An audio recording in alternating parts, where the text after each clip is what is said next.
What's going on, my people? What's up with y'all? It's Deidre with One Shot Game. And of course, y'all know I'm back with another banger for y'all. Y'all really need to tune into this video, so make sure you like, comment, subscribe, share, please. I really appreciate it because I'm talking about topics that people are not talking about on the internet. Everybody wants to be entertained by the celebrity gossip and what's going on with these people who are regular people just like us. And that's all fine and dandy. It's cool to throw your opinions out there, but make sure you like, comment, and subscribe because I'm talking about blood ties and how real they are and how they affect each and every individual throughout the world and families all around. It could be tainted from generations way back. So make sure y'all please watch to the end of this video because I think it's very important that people understand blood ties and how they play a very significant part on your life and who you are as a person. Overall basis of blood ties and how people sometimes tend to ignore things that are tied to your blood and your DNA and your ancestors, and they look at the physical world of what's going on and how they change, but not paying attention to the things that are going on behind closed doors, such as trauma bonding in relationships, not having, complete identity within yourself, things that you see growing up that's just in your DNA and blood, and you grow up and realize that you're doing the exact same thing that your parents did without realizing it, or you justify it, or you got an excuse for why you're doing it, when if you sat down and paid attention, it's the same thing maybe your father's side may have did, or maybe your mother's side may have did.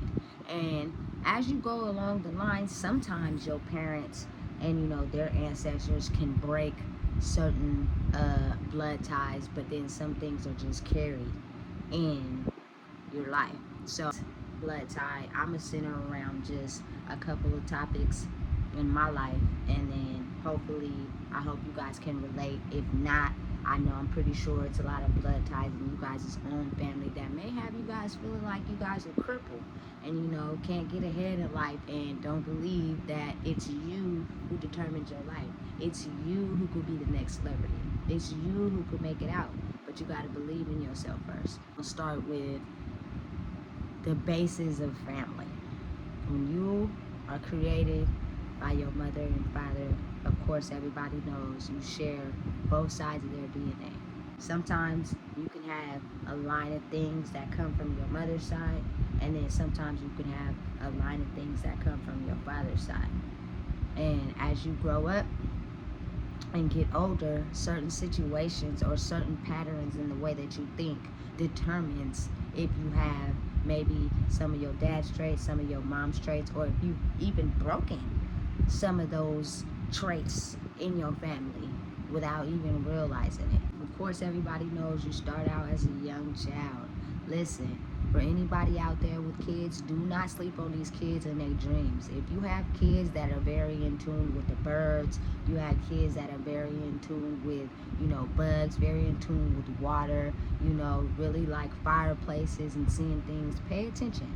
Pay attention, because everybody starts out as a young soul and we're very in tune with nature and becoming our best self. But as we grow, some of them blood ties and those things that we experience in life related to those blood ties is what capsizes us. It makes us feel like we're not capable of doing anything. From a personal perspective, the blood ties that I see were very fluent in my life, that I seen a pattern, in my family's history, was not feeling fulfilled or loved enough to where you choose to stick around in unhealthy relationships, even though they were unhealthy, even though they were toxic.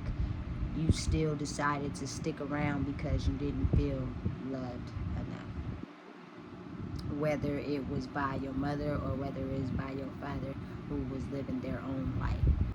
From my personal experience,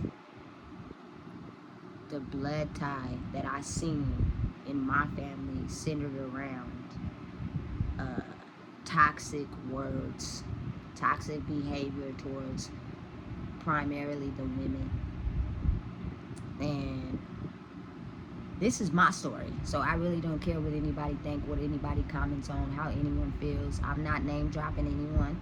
I'm talking about my story and how it can relate and help others, based around toxic words and toxic mothers and daughters, and the toxicity between the two, which causes you as a young woman and a young lady growing up to run to someone else to fulfill that void of love.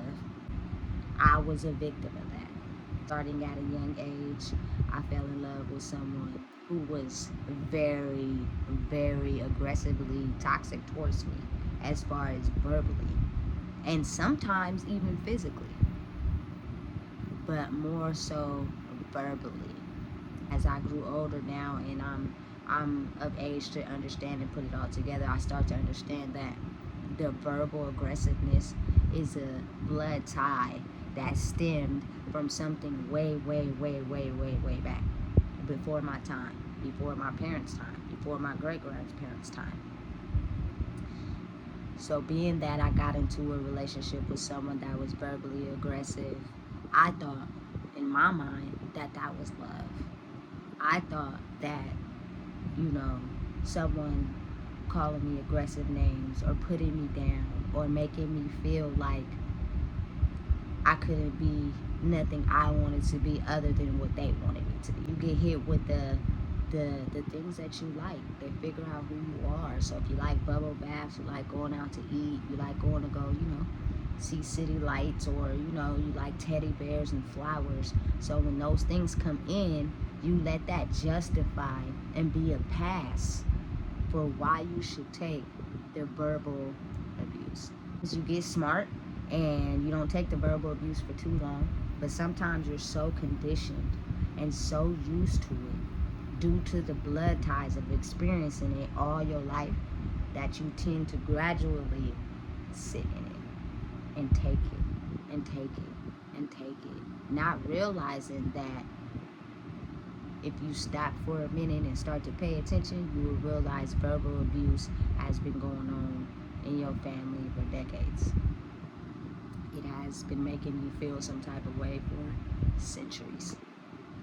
And it's not just you, it's a lot of others. But what we do is we go into this physical world and we get jobs and, we self-medicate and, buy ourselves stuff and live a normal life, to where we tend to put that in the subconscious mind. I mean, behind closed doors, the things that people don't see, whether you're still in that verbally aggressive relationship or you even have kids out of that relationship, you start to take your verbal aggressiveness and anger from not dealing with it from all those years out on your kids or out on anybody within reach. But it's easy to put on a mask and put on a smile and go outside into the public world, and pretend like those things don't hurt your soul, or they're so locked into your subconscious that you don't realize it plays a part in your life until someone is around you for a long period of time and they start to see that those things really did affect your life. You just cover them up and suppress them. You put on the mask when you're outside, but you can only put on the mask for so long. But a person would have to really be around you to understand that you wear a mask and you portray to be someone else outside, but when you're behind closed doors or when you're alone, the mask slips and you start to see that those old triggers and old wounds really play a big part in your life, and how you may either have a short fuse, or how you may be verbally aggressive, or how you may be physically aggressive. All those things are abuse, whether people won't admit it or not. It's abuse in every single way, shape, or form. Doesn't matter. Back to my storyline, I took the verbal abuse for years. I would say 8 years to be exact. I was in my first relationship with my first love for 8 years. And in my mind, I thought it was love only because it had traveled. I had a physically their parent, but an emotional their parent, not exactly. And I don't blame anyone, because when you have a physical parent that's there, and say for instance they take care of you with the money, and they make sure you're all right and it's food on the table, but emotionally, meaning your feelings, they don't cater to those. That could be from maybe you getting bullied at school and you come home and you want someone to ask you what happened.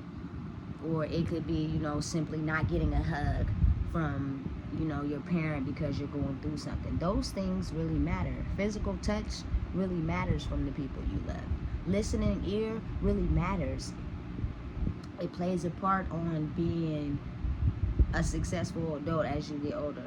But again, if you have a physically there parent that goes to work, take care of the bills, buys you things, make sure you fed and all things like that, the emotional side can sometimes tend to be suppressed, and from a multitude of things.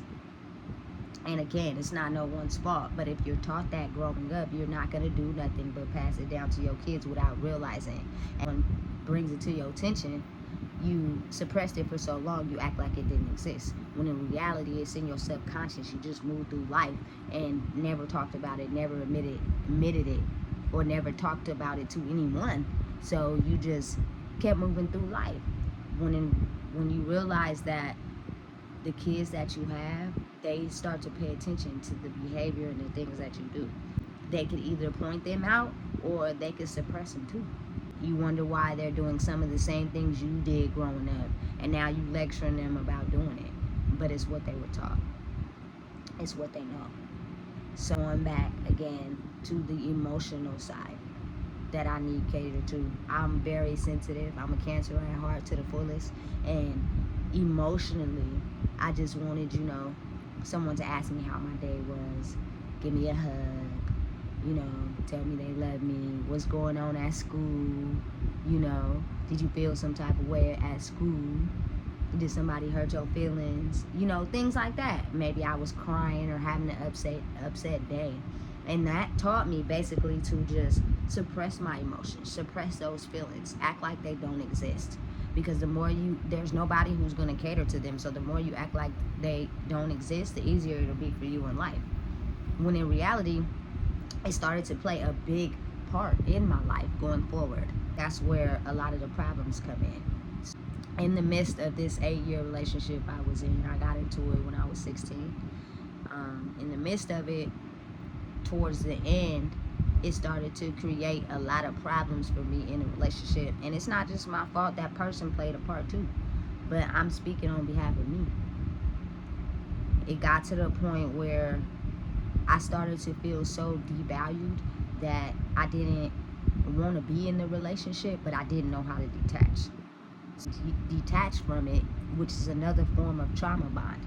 If you grew up in that and you get into a relationship that's exactly the same of what you grew up around, it is very hard to realize that verbal abuse is not okay, and to learn how to detach from the relationship. Into that relationship for 8 years. Verbal abuse was really strong. Really strong. And I'm not no saint. I'm not perfect. I know it's things that I did in the relationship that may have caused that verbal abuse, but at the same time, everybody plays a part. Time went on, I stayed stuck to that relationship, should I say. I didn't know how to opt out. But when I did opt out, it was me searching in other people what I really needed to find in myself. The relationship finally did just come to a close. It came to an end. It was over. I still couldn't quite accept it. I held on to the relationship for so long that you would be amazed at how I held on to this person, and they knew I was holding on to them, so they would take it and use it in any way that they could, when really the love I needed to find was within myself. And again, the blood ties so strong. I think it goes back centuries and centuries of verbal abuse in my family, particularly on my mom's side. And once I finally did detach from this relationship. What happened was I went to prison and I was still attached to this person. I still was trying to reach out. I still was trying to, keep them attached to me in some way, shape, or form. They didn't already moved on with their life and was, in a relationship with somebody totally different. But I would have people I knew that while I was in prison reach out to them. I would still try to hold on to that little bit of love that I thought was love, when in reality it was in a shape or form, but it really wasn't. It was the verbal abuse and the blood ties that I was holding on to. Once I got out of prison, I still was holding on to that person. I still was talking to him. I still was reaching out. But in the midst of that, I was in a relationship with somebody else. Someone that I met in prison who was also verbally abusive. I seen the red flags. I seen the triggers. I seen the things that make you question, is I'm necessarily doing the right thing? But because I didn't have the self-confidence in myself to feel like I was going to be able to make it outside in the world alone, I stayed attached to that person. Even though I seen the red flags of the verbal abuse, I seen it. But I ignored it, which is something that I think a lot of people do. They ignore red flags because they're searching for something within their self to be fulfilled. So they ignore it. Anyway, I seen the red flags. I seen a bunch of them, but I still continued to be attached to this person because, again, I was addicted to the blood tie. And the blood tie of being verbally put down all my life is something that I was so accustomed to. They could shield me with flowers and gifts and money and chocolates, and I would act like the verbal abuse was okay.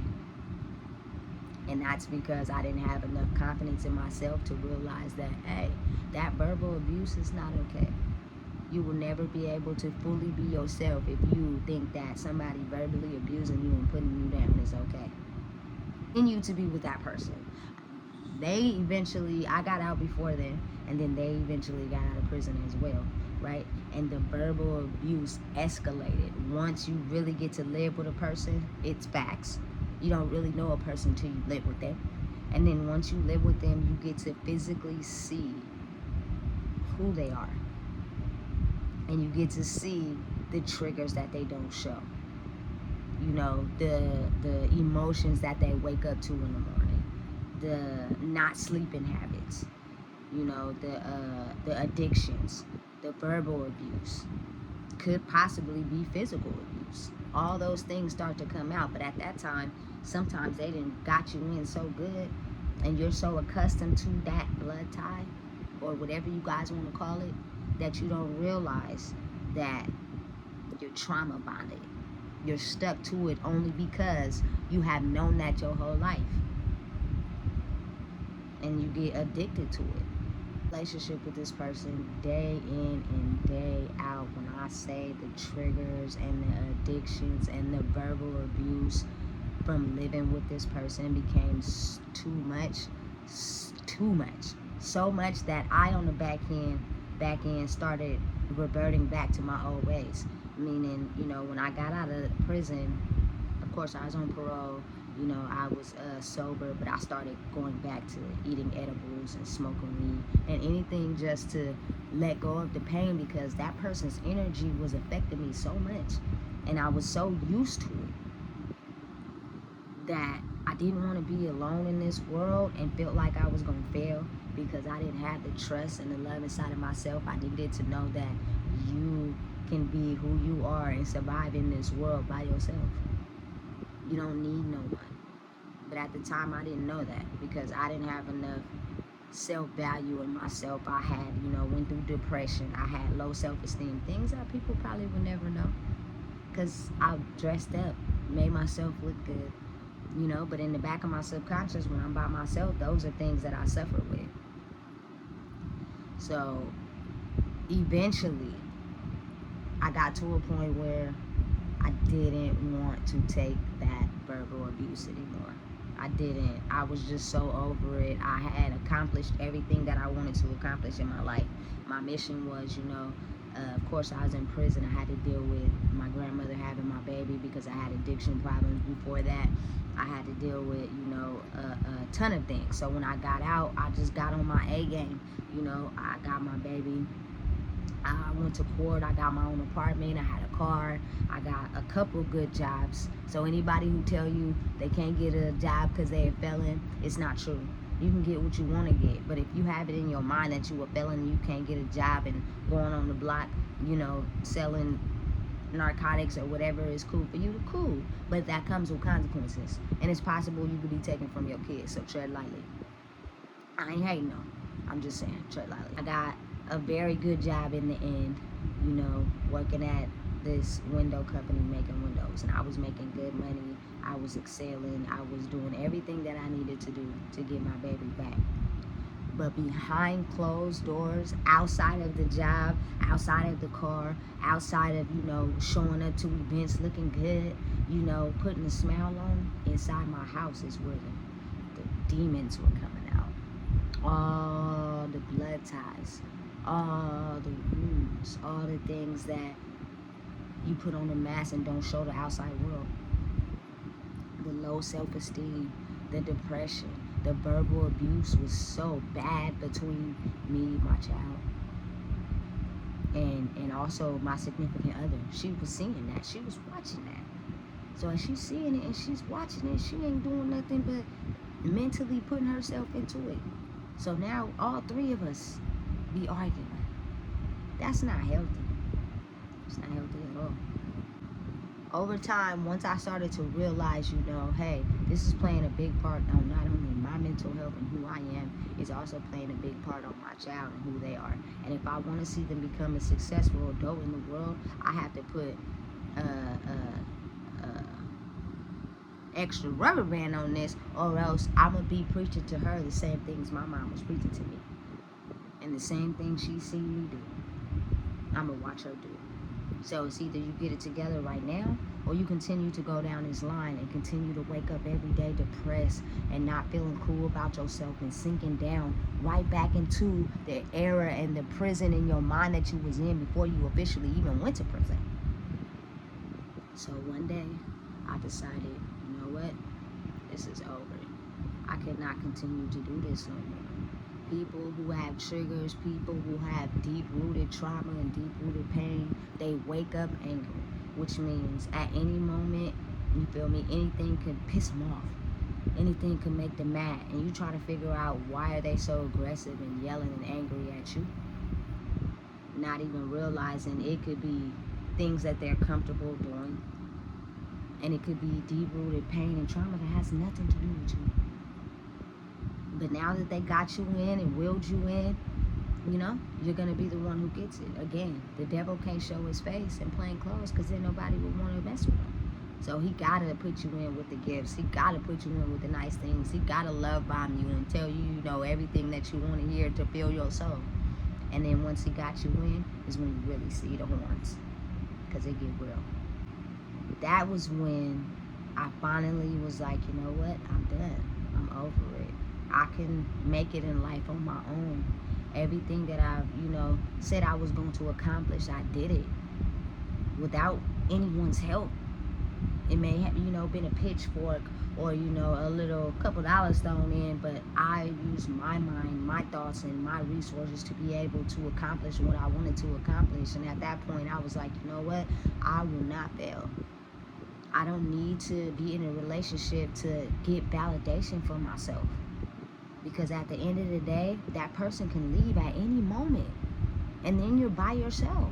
Again, people switch how they feel about you, switch thoughts, switch emotions day in and day out, every second and every hour. So whoever might be there for you now, you might look up 2 or 3 years from now, 2 or 3 months from now, and they don't be there at all. And then all you got is you. Versus you, baby.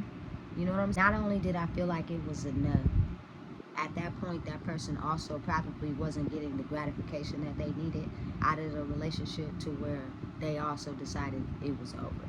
Once the breakup happened and I was no longer attached to that trauma bond of taking verbal abuse, things started to really blossom for me. For me, it could happen to anybody, not just you. But you gotta be so confident in who you are that you can't let nobody put you down. You can't let nobody make you feel no type of way. So I promise, your gifts and your power will be heightened so good that you won't even know or recognize the person that you are today. But you will know things you overcame to get to where you at. So again, once that relationship was over, I finally started to see where I was lacking thereof in myself, not in no one else, myself, and the low self-esteem, feeling like I'm not capable, feeling like I'm not able to do nothing by myself, feeling like I'm not pretty enough to be with anyone else. Once I identified those triggers and that trauma, I was able to realize that you cannot love someone until you love yourself. Otherwise, it's gonna come with problems and red flags that you just push to the back and ignore because you feel comfortable. You've been doing it your whole life. Like, you know what? It's time to put the saddle on and keep it going. And not only did I break that trauma bond, I started to calmly talk to my daughter instead of yelling. You get better results when you talk calm versus when you yelling and having verbal aggression. You don't get nowhere with verbal aggression. It only becomes a repeated cycle over and over and over again. My life started to blossom. I let go of all my addictions. I don't have not a single addiction right now, and I'm so very happy for it. I am truly, authentically myself. And you can also do the same if you realize where your trauma, where your pain is, identify those things, and get in touch with your intuition. You will make some of the best choices you've ever made for yourself and live the life you want to live for you and not for no one else. Because at the end of the day, you were born by yourself and you're going to die by yourself. So if you don't become the best version of yourself for yourself, you will become everything everybody else wants you to be. And later on down the line, you'll try to figure out why you're not happy. And that's why. Because you're everything everyone wants you to be instead of living the life truly meant for you. That's Deidre, but once y'all gang, please like, comment, share, subscribe. Because I'm dropping this heat for y'all. So y'all can become the best versions of yourself. Y'all could be the celebrities y'all watch every day. Y'all could be the people y'all look up to every day. We need more leaders. We need to influence the younger kids because they gonna be generations after us to influence them to be leaders. The time is now, not tomorrow, now.